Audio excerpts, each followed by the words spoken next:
मेरे शिव ने केवल तुम्हारा एक लोटा जल देखा, तुम्हारा विश्वास देखा और तुम्हारी दृढ़ता देखी।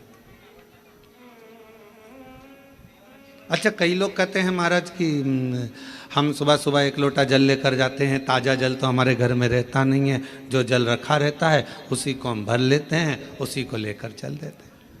और हो सकता है वो जल घर में बच्चों लोगों ने मटका हंडा झूठा कर दिया हो, या कोई पात्र झूठा लग गया हो, और वो जल हम शिव जी को चढ़ाएंगे तो वो जल कहीं शिव जी हमसे नाराज तो नहीं होंगे।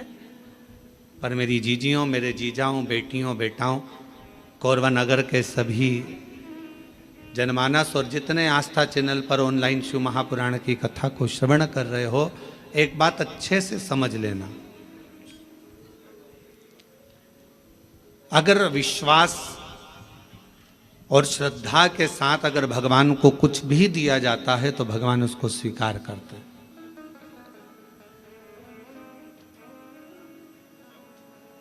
भरोसे के साथ अगर परमात्मा को कुछ दिया जाता है तो भगवान उसे स्वीकार करते हैं।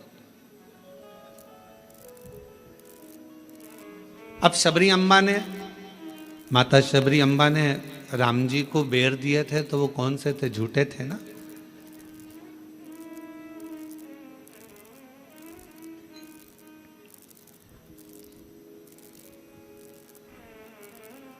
और निर्मल मन हो तो रघुवर शबरी के घर भी आते हैं। अगर मेरे भगवान तुम्हारा मन निर्मल है, श्रद्धा पूर्ण है, विश्वास पूर्ण है, तो मेरे राम जैसे शबरी के यहाँ आकर झूठे बेर को पा लेते हैं। शिव महापुराण की कथा कहती है तुम्हारा जल कैसा भी है, अगर तुम विश्वास के साथ और श्रद्धा के साथ दे रहे हो तो मेरा शंकर उसे स्वीकार करता ही है। मेरा शिव उसे स्वीकार करेगा। मेरा भगवान ऐसा नहीं कि उसको स्वीकार नहीं करेगा। मेरा देवाधिदेव महादेव तो उसको स्वीकार कर रहा है। मेरे शंकर भगवान तो उसको स्वीकार कर रहे हैं। और फिर निवेदन करूं, कोरबा की इस होटल से, इस भवन से, इस हॉल से और सभी जनमानस जितने आस्था चैनल पर कथा सुन रहे हैं, फेसबुक यूट्यूब पर कथा सुन रहे हैं, उनसे यही निवेदन करूं, तुम्हारे विश्वास को पूर्ण रखो। एक शिव महापुराण का बड़ा सुंदर एक चरित्र आता है। एक बार भगवान शंकर की आराधना शिलाद मुनि कर रहे थे, नंदी के पिता।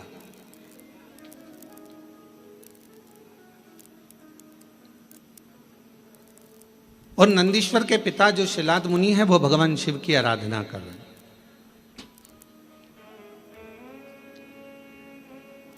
माता, पिता और परमात्मा,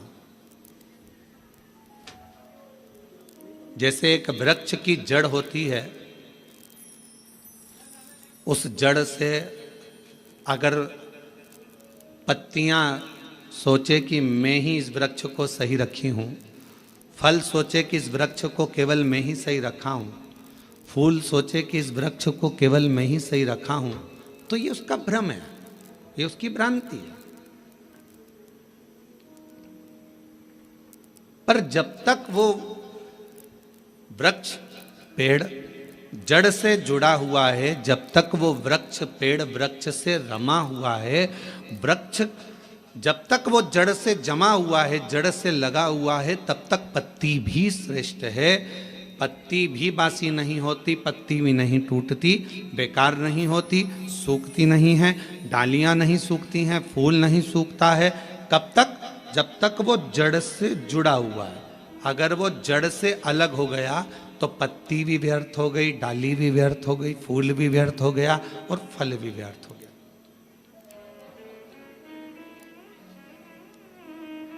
शिव महापुराण की कथा यही कर रही है, भगवान शंकर का चरित्र यही कर रहा है। माता, पिता और परमात्मा, मेरा देवाधिदेव महादेव, ये तीन ऐसे हैं जो हमारे परिवार की जड़ है। बेटा यह ना सोचे कि मम्मी पापा की मुझे ज़रूरत नहीं है, बहू में ये ना सोचे कि हमें सास ससुर की ज़रूरत नहीं है, कोई ना सोचे। अगर आज हम ये सोचेंगे कि हमें सास ससुर की ज़रूरत नहीं है तो तुम्हारी बहू आएगी तो वो भी ये सोचेगी कि हमें भी सास ससुर की ज़रूरत नहीं है।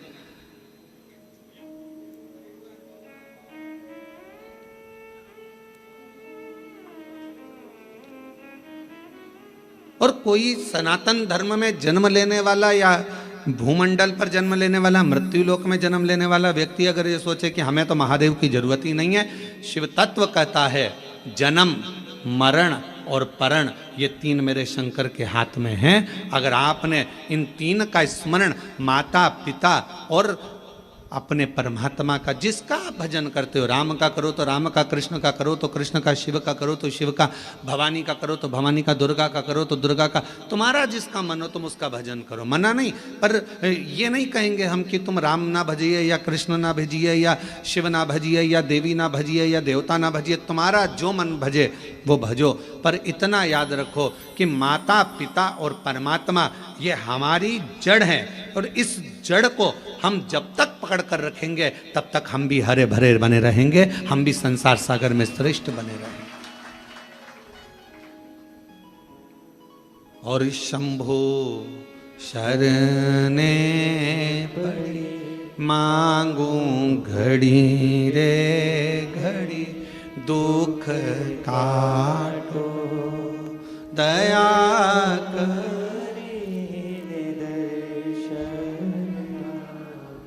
साथ में बोला करो, ये मत सोचो कि अपन कम है, बड़े आनंद के साथ बोला करो। शंभु शरणे पड़ी मांगू घड़ी रे घड़ी, दुख काटो दया करीन दर्शन ओ। शंभु शरण पड़ी मांगू घड़ी रे घड़ी, दुख काटो दया करीन दर्शन। अगर ये तीन माता पिता परमात्मा वो जड़ हैं जिनको पकड़कर हम अपनी जिंदगी को सही जी सकते हैं। एक माता का संग हो, और देखो कहीं ना कहीं देवाधिदेव महादेव की कृपा तुम लोगों पर है तो सरी। ईमानदारी से बोलना, इतना कथा का पंडाल लगा, खूब व्यवस्था भी करी गई, ऐसा नहीं कि समिति ने व्यवस्था नहीं करी, सब महाकाल भक्त मंडल ने पूरी व्यवस्था करी। पर पानी जलवृष्टि बहुत हो गई, जहाँ पार्किंग थी वहाँ भी पानी भरा गया, कथा स्थल के आसपास में भी जल था, तो इसलिए इस कथा को ऑनलाइन करा गया। पर इसके बाद भी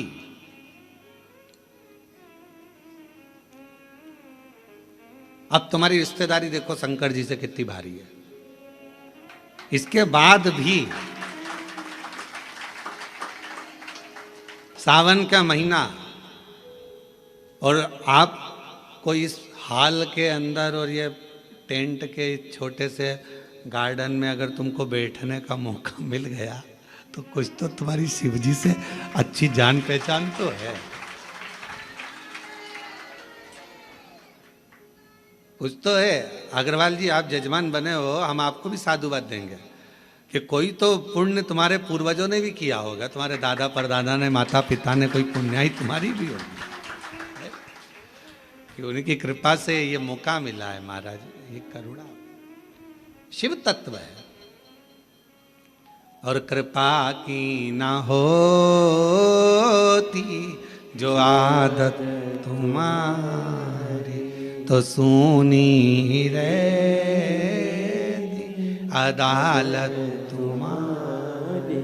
गरीबों के दिल में जो जगह तुम न पाते, तो किस दिल में होती इबादत तुम्हारी, तो किस दिल में होती इबादत तुम्हारी।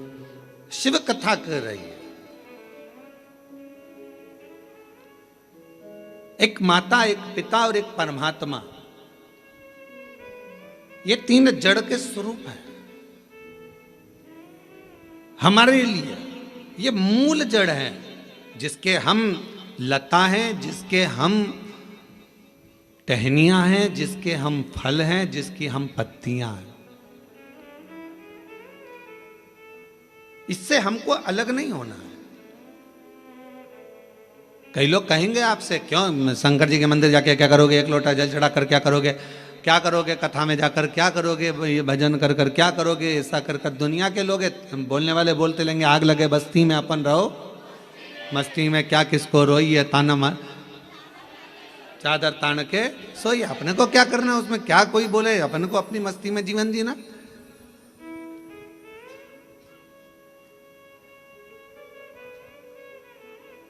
शिव कथा कर रही है, शिलाद नाम के मुनि ने तप किया, साधना करी। और क्यों करी? केवल संतान की प्राप्ति के लिए, क्योंकि शिलाद के यहाँ संतान नहीं थी, शिलाद के यहाँ कोई औलाद नहीं थी, शिलाद मुनि जी के यहाँ कोई औलाद नहीं, संतान नहीं। जब संतान का सुख नहीं होता तो व्यक्ति ना जाने कहां कहां जाता। और ऐसा नहीं केवल संतान के लिए जाता, अगर उसके घर में थोड़ी सी तकलीफ आ गई तो भी वो 10 जगह जाएगा, अगर थोड़ा सा कष्ट आ गया तो भी वो 10 जगह जाएगा, अगर उसको कोई परेशानी आ गई तो भी वो जाएगा। वो जाता रहता है, सब दूर भटकता रहता है, यहाँ वहाँ जहाँ तहाँ सब दूर जाएगा। पर शिव महापुराण की कथा कहती है, जब दुनिया में सारे रास्ते बंद हो जाएं, सारी दुनिया में तुम धक्के खाकर आ जाओ, सब जगह से होकर आ जाओ, और आखिरी तक भी अगर तुम्हारा कार्य ना हो, तब एक बार मेरे शंकर के मंदिर में एक लोटा जल चढ़ाना प्रारंभ कर दो, आपके मार्ग खुलना, रास्ते खुलना प्रारंभ हो जाए। बोल बम का नारा है, फिर मार्ग खुलना प्रारंभ, रास्ते खुलना प्रारंभ। एक लोटा जल हमारा जो हम शिव को चढ़ाते हैं वो हमारा कल बदल देता, हमारा मार्ग सुलभ कर देता। शिलाद मुनि के यहां संतान का सुख नहीं, बहुत दुखी है। और फिर निवेदन करें, भगवान से प्रार्थना करा करो, भगवान औलाद देना मना नहीं, पर संस्कारवान देना। दूसरी, भगवान औलाद देना, संस्कारवान देना और स्वस्थ देना। एक माँ की दशा क्या होती है, बच्चे को जन्म देने के बाद उस माँ से पूछा जाए, जिस माता की औलाद में अगर थोड़ा सा भी कोई तकलीफ आती है तो माँ का कलेजा हिल जाता है। जितना माँ रोती है शायद दुनिया में कोई ना रोता हो। माँ माँ भोले बाबा, मेरे शंभू, मेरे त्रिकालदर्शी, मेरे कैलाशी अविनाशी, अगर मुझे औलाद देना तो 2 बातों का स्मरण रखना। एक, उसको स्वस्थ देना, अच्छी उम्र देना, और दूसरा उसमें संस्कार। और कैसे संस्कारों? शिव महापुराण की कथा कहती है, अगर माता पिता सत्संग में डूबे हैं, माता पिता संकीर्तन में डूबे हैं, माता पिता शिव भक्ति में डूबे हैं, माता पिता यदि भगवत स्मरण में डूबे हैं, तो ऐसी कृपा करना कि हमारी औलाद भी भगवान शिव की आराधना करे, भगवान का भजन करे, सत्संग करे, कीर्तन करे, नाम जाप करे, स्मरण करे। हाँ, हमें दुनिया को दिखाने के लिए नहीं, अपनी अलमस्ती के लिए, अपने आनंद के लिए, अपनी आत्म शांति के लिए, अपने चिदानंद के लिए, अपने मन के लिए करें। अभी आप कथा किसके लिए सुन रहे हो? तो कहा कोई माता बैठी होगी अपने बेटे के लिए कथा सुन रही होगी, कोई अपने पति के लिए सुन रही होगी, कोई अपने पत्नी के लिए सुन रहा होगा, कोई अपने रिश्तेदार के लिए सुन रहा होगा, कोई के यहाँ धन की कमी होगी, कोई वैभव की कमी होगी, कोई संपदा की कमी होगी, कोई संतान की कमी होगी, और कोई ऐसा भी होगा जिसको मन में होगा अपने कोरबा में कथा चल रही है, बस कथा हो रही है, कुछ भी हो जाए, एक दिन, एक क्षण, एक पल बस दर्शन हो जाए, कथा तो अपनी जगह पर है, पर कैसे ना कैसे परमात्मा की अविरल भक्ति प्राप्त हो जाए। और वो टीवी के माध्यम से भी अगर आपको हो रही है, हम तो कोरबा वासियों को कहेंगे ये आपके भाग्य हैं जो कथा कोरबा से ही ऑनलाइन हो रही है, तो अपने घरों में रहकर टीवी के सामने भी बैठकर अगर कथा सुन रहे हो तो उसका एक आनंद है।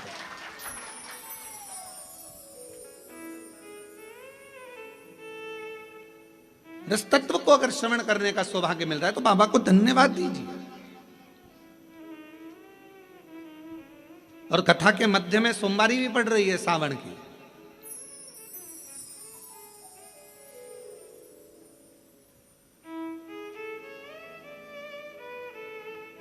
कोई ना कोई अभिलाषा और शिव महापुराण की कथा कहती है अगर कोई अभिलाषा नहीं भी है और हम जब बाबा के चरणों में बैठकर जाकर बोलते हैं भोला सब दुख ओ भोला सब दुख तो शिव महापुराण की कथा कहती है जब हम भगवान की कथा में जाकर बैठते हैं, भगवान की कथा में पहुंचते हैं और अपने मुख से कहते हैं बाबा सब दुख काटो महारा, अपने सम्मुख में जो दुख आने वाला होता है, तकलीफ आने वाली होती है, कष्ट आने वाला होता है, कोई परेशानी आने वाली होती है, जब हम 5-7 दिन बाबा की कथा को अपने हृदय में बिठा लेते हैं तो धीरे धीरे धीरे धीरे वो परेशानी जो आने वाली होती है वो भी कट जाती है शिव की उदारता से, शंकर की करुणा से। शिलाद मुनि के जीवन में यह घटा है।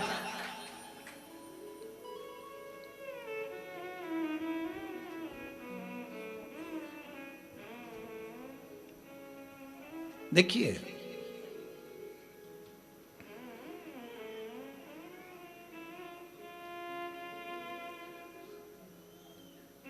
शिलाद मुनि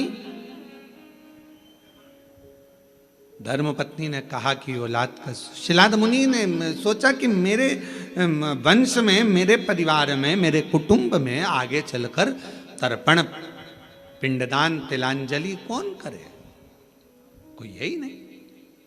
तब करा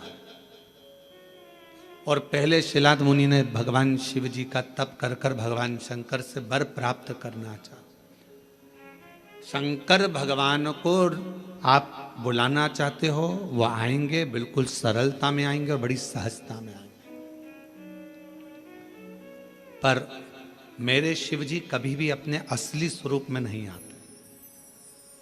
अच्छा एक बात बताओ रे कोरबा की जीजियों, अगर मेरे शंकर भगवान जटा लगाकर, गले में सांप डालकर, चंद्रमा लगाकर, भस्म लगाकर, त्रिपुंड लगाकर, 3 नेत्र रखकर तुम्हारे दरवाजे पर आकर खड़े हो जाएं और तुम्हारी बेल बजाएं, घंटी बजाकर कहें लीला अरे ओ कमला,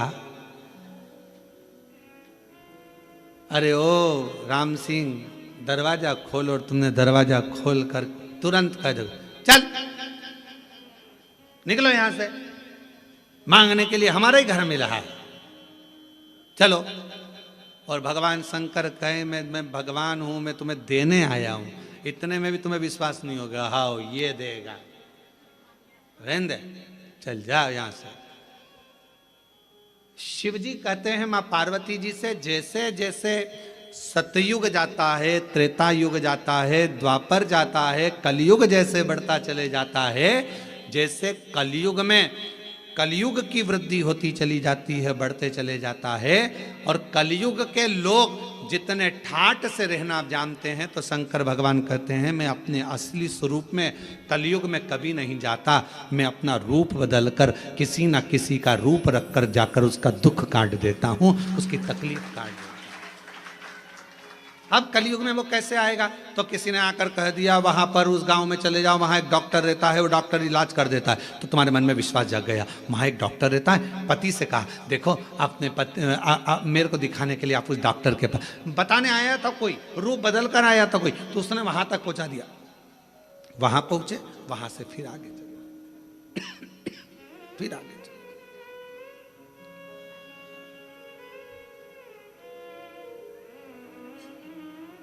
कोई मार्ग बताने वाला,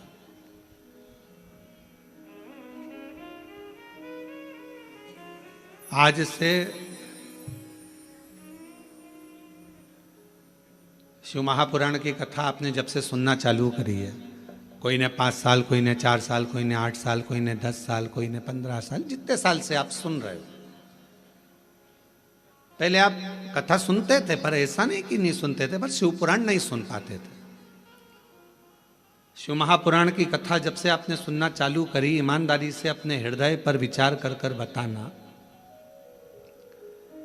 क्या हम लोग जानते थे कि शिवजी पर 1 लोटा जल चढ़ाने का इतना फल हो सकता है, बेलपत्र खाने का इतना फल हो सकता है कि कैंसर जैसी बीमारी हो, थायराइड हो, बीपी हो, शुगर हो, लीवर किडनी की प्रॉब्लम हो, वो भी समाप्त हो जाती है। कभी ऐसा विचार करा था कि इतना फल